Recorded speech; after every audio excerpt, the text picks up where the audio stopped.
Ramdam niyo na ba ang malamig na simoy ng hangin? Tanaw niyo na ba ang mga palamuti at mga kumukuti-kutitap na mga ilaw? Sapagkat nalalapit na namang sumapit ang araw ng Kapaskuhan. Sa buwan na rin ito ay nilulunsad ng Bureau of Fire Protection ang Oplan Paalala Iwas Paputok na naglalayo na magkaroon ng ligtas at payapang Kapaskuhan at Bagong Taon.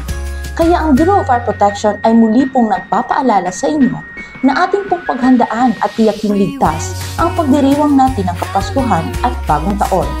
Maaari po lamang ay ating tandaan ang mga sumusunod na paalala.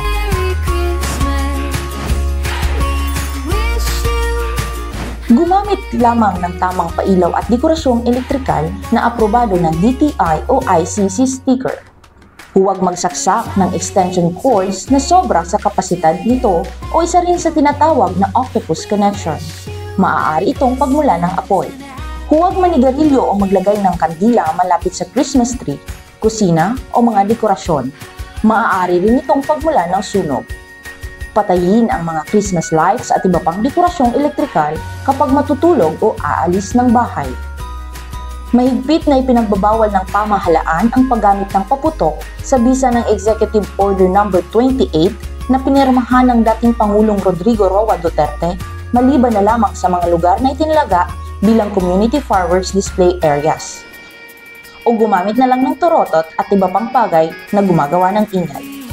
Ayon sa DOH-CHD Bicol, sila ay nakapagtala ng 20 firecracker-related injuries mula December 21, 2022 hanggang January 5, 2023. Sa sumunod na taon, ito ay umakyat sa 46 na kaso. Naway ngayong taon ay sama-sama nating iwasan ang paggamit ng paputok, lalo na ang mga iligal, upang masiguro ang isang ligtas, masaya at payapang pagdiriwang ng Pasko at pagsalubong sa bagong taon. Huwag hayaang maging dulot ng kapahamakan ang dapat sana'y panahon ng kasiyahan. Mula sa Bureau of Fire Protection Region 5 na paalala, iwas paputok para iwas disgrasya.